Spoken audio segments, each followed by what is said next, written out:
नमस्कार दोस्तों, मैं निनाद पाठक आप सभी का स्वागत करता हूं मेरे YouTube चैनल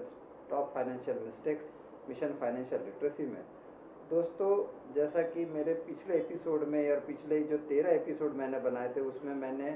हर एक एज ग्रुप की या हर एक फाइनेंशियल ग्रुप की फाइनेंशियल स्टेटस के बारे में और आने वाले जो चैलेंजेस है या जो उनके सामने में एपिसोड्स ऑफ फाइनेंशियल रिक्वायरमेंट्स आएगी उसके बारे में बात करी थी। तो दोस्तों, उस एपिसोड्स में मैंने जो बातचीत करी थी, अगर आपने हर एज ग्रुप, जो भी एज ग्रुप में आप है, अगर आपने अपने एज ग्रुप का भी अगर प्रॉब्लम को देखा है तो वहाँ पर आपको एक क्लियर पिक्चर आ जाएगा कि अगले स्टेज में जब आप जाएंगे तो वहाँ पे क्या आपके सामने में फाइनेंशियल चैलेंजेस रहेंगे। तो ये जो फाइनेंशियल चैलेंजेस है, ये सीरीज जो थी हमारी, वो फाइनेंशियल लिटरेसी का लगभग समझ लीजिए कि स्टैंडर्ड फर्स्ट था, यानी क्लास एक जिसको हम बोलेंगे। उस तरीके से हमने वहाँ पर 13 एपिसोड में हर एज ग्रुप को एक फाइनेंशियल लिटरेसी देने का कोशिश किया था कि किस प्रकार के चैलेंजेस और किस प्रकार की फाइनेंशियल रिक्वायरमेंट्स आपके सामने में आने वाली। दोस्तों, ये जो फाइनेंशियल लिटरेसी का जो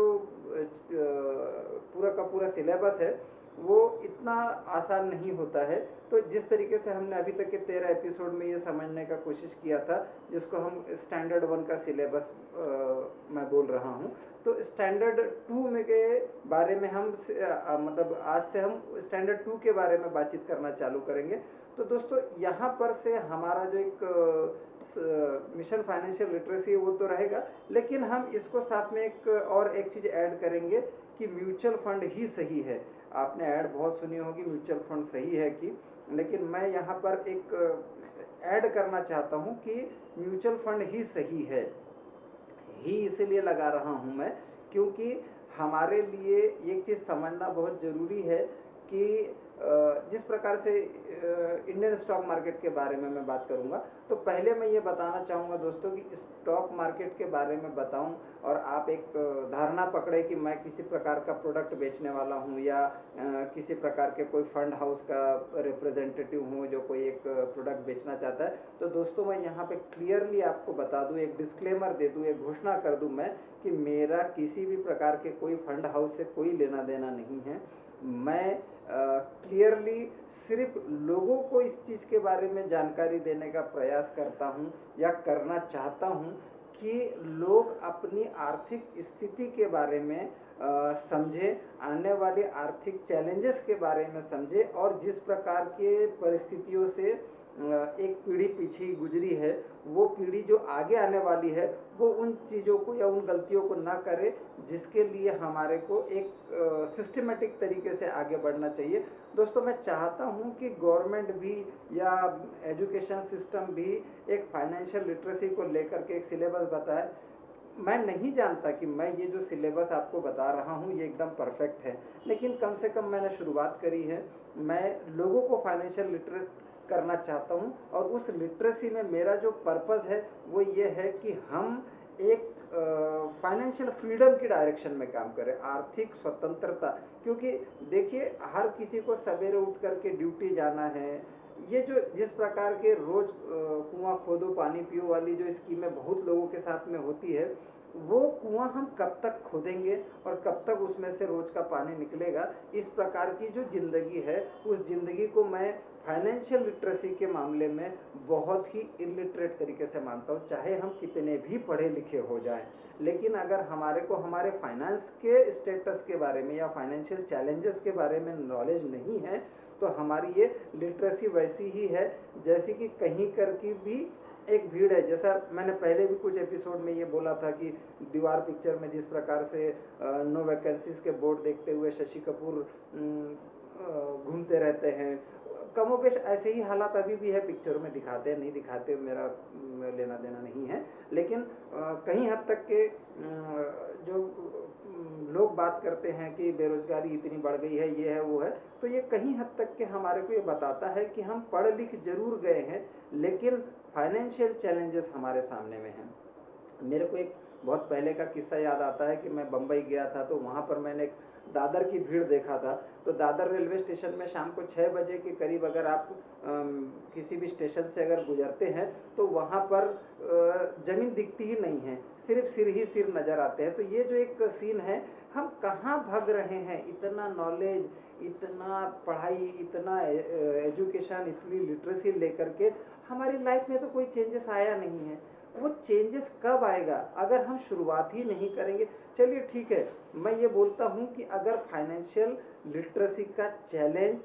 हमने इस जनरेशन में ले लिया तो मैं दावे के साथ बोलता हूँ कि कम से कम हमारी आर्थिक स्थिति से अच्छी स्थिति हमारी अगली पीढ़ी की रहेगी। वरना देखिए, अगर मैं पुरानी पीढ़ी की मैं बात करूँ तो पुरानी पीढ़ी ने जिस प्रकार से भी अपनी पीढ़ी को आगे बढ़ाया, तो वहाँ पर कुछ नहीं हुआ।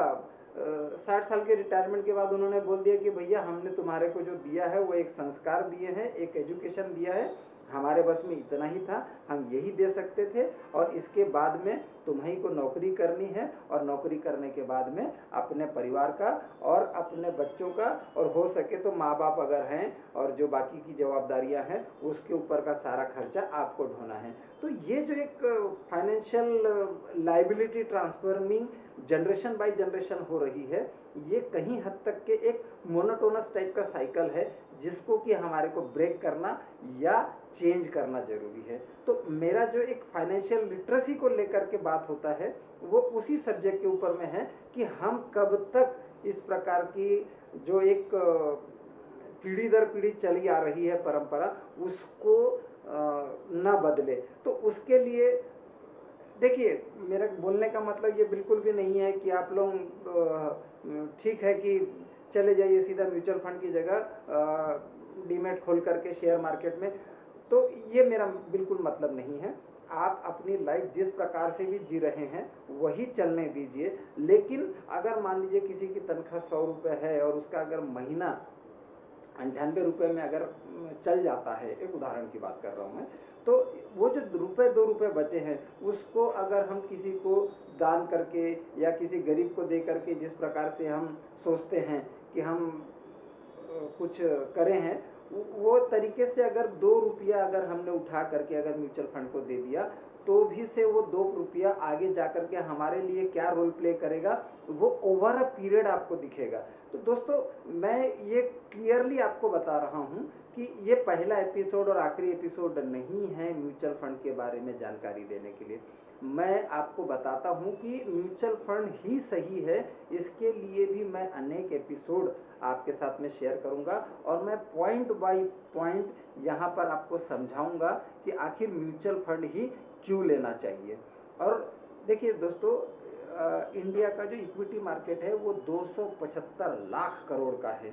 वहाँ पर इतनी बड़ी रकम है, इतना पोटेंशियल है, और ये सारा कुछ गवर्नमेंट की एक जो कंट्रोलिंग एजेंसी है सेबी, उसके द्वारा गवर्न होता है। वहाँ पर आपको कुछ चीज़ लिख करके नहीं मिलती है, लेकिन रेगुलेट होती है, ईमानदारी से मॉनिटर होती है, ट्रांसपेरेंटली सारी चीज़ें होती हैं। वहाँ पर जिस प्रकार से हम पैसा लगाते हैं, तो वो एक म्यूचुअल फंड हाउस में, अगर हम म्यूचुअल फंड हाउस में अगर किसी प्रकार का इन्वेस्टमेंट कर रहे हैं, तो देखिए, अगर आप डीमेट में जाते हैं तो कमोबेश आप अपने फंड को खुद मैनेज वैसे ही करते हैं जैसे बगैर घुड़सवारी सीखे घोड़े चलाने जैसा। अगर आप वहाँ पर जो रिस्क है वही रिस्क डीमेट में अगर आप अपने फंड को या अपने इन्वेस्टमेंट को मैनेज करते हैं, वही रिस्क है। लेकिन अगर मैं म्यूचुअल फंड की बात करूँ वही डीमेट के साथ में, तो मेरा कंपैरिजन में, जैसे आप शादियों में घोड़े के ऊपर में सवारी करते हैं, तो एक ट्रेंड आदमी आपके असिस्टेंस में रहता है, वो किसी भी प्रकार की चीज़ों को, अनड्यू सिचुएशन को कंट्रोल करने के लिए आपको बराबर लेकर के जाता है पूरे प्रोग्राम में, पूरे एपिसोड में आपके उस इवेंट के। तो वो जो एक सेफ तरीका है, यही फर्क है इक्विटी मार्केट के डीमेट के थ्रू डायरेक्टली इक्विटी को हैंडल करने और म्यूचुअल फंड के थ्रू, क्योंकि म्यूचुअल फंड में एक फंड मैनेजर होता है दोस्तों। एक फंड मैनेजर उसी जैसे आपने शादियों में घोड़े को पकड़े हुए किसी को देखा होगा, तो वैसा ही हमारे फंड को कंट्रोल करने का काम एक फंड मैनेजर करता है। वो जिस तरीके से फंड को मैनेज करता है, वो देखिए उसका काम क्या है कि फंड को मैनेज करा, और उसका कैरियर ही उस चीज़ के ऊपर में है। वो जो फंड मैनेजर होता है, फंड मैनेजर की जो एक फंड मैनेजर का एक जो कोर ग्रुप होता है फंड हाउस को रिप्रेजेंट करने वाला, वो अगर किसी कंपनी में इन्वेस्ट करते हैं तो वो लोग एक दिन में ऐसा डिसाइड नहीं कर लेते कि ये इक्विटी अच्छी, जैसे हम घर में बैठ करके करते हैं उसमें घुस जाते हैं, ऐसा नहीं करते दोस्तों। वो लोग राउंड्स ऑफ टॉक उस मैनेजमेंट के साथ में, उस कंपनी के साथ में लेते हैं कि उनका प्रोडक्ट क्या है, उनका एक्सपेंशन क्या है, उनके डेप्ट कितने हैं, वो किस प्रकार से मार्केट के ऊपर में बिजनेस का प्रोसेस करेंगे, साइकिल करेंगे, उनका कैपेसिटी एक्सपेंशन कब होगा, कितना होगा। क्योंकि ये सब चीज़ें करने के बाद में उनके पास में एक विजन रहता है, क्लियरिटी रहती है कि उनके पैसे लगाना है या नहीं लगाना है। हम और आप अगर सोचे कि इक्विटी मार्केट में पैसे लगाना है, तो क्या हम किसी फंड हाउस के पास में जा करके बताएंगे कि हमारे को 10,000 इन्वेस्ट करना है और आप हमारे को अपने प्रोजेक्शन बताइए? ये नहीं हो पाता है दोस्तों। लेकिन अगर एक फंड हाउस अगर 5 साल 10 साल के प्रोजेक्शन से अगर किसी फर्म के ऊपर में इन्वेस्ट करने के लिए तैयार होता है, तो उसके पास में वो मैनेजमेंट के साथ बैठने की ज़रूरत जितनी फंड मैनेजर को होती है, उतनी उस ग्रुप को भी होती है, उस कंपनी को भी होती है, उस इंस्टीट्यूशन को भी होती है, क्योंकि उनको भी पैसा मिलने वाला रहता है। तो दोनों के लिए विन विन सिचुएशन रहती है, दोनों के लिए इंटरेस्ट रहता है, तभी वो लोग इनको टाइम देते हैं और ये लोग उनके पास जाते हैं। तो ये जो एक प्रोसेस होती है, उस प्रोसेस के थ्रू देखिए दोस्तों, अगर आपको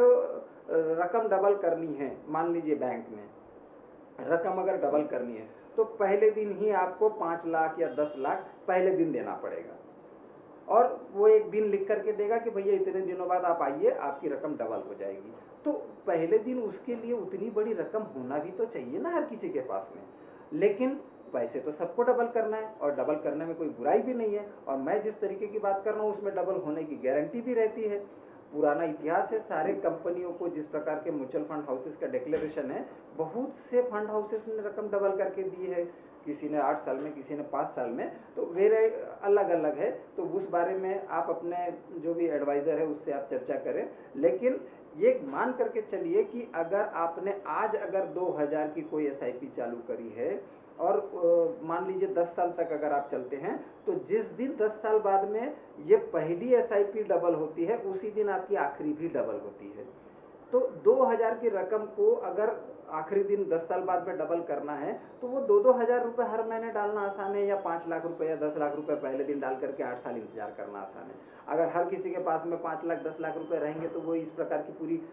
मगजमारी के प्रोसेस में क्यों जाएगा। तो ये जो चीज़ें हैं, ये ही बताती हैं कि म्यूचुअल फंड बहुत सेफ है, और म्यूचुअल फंड हमें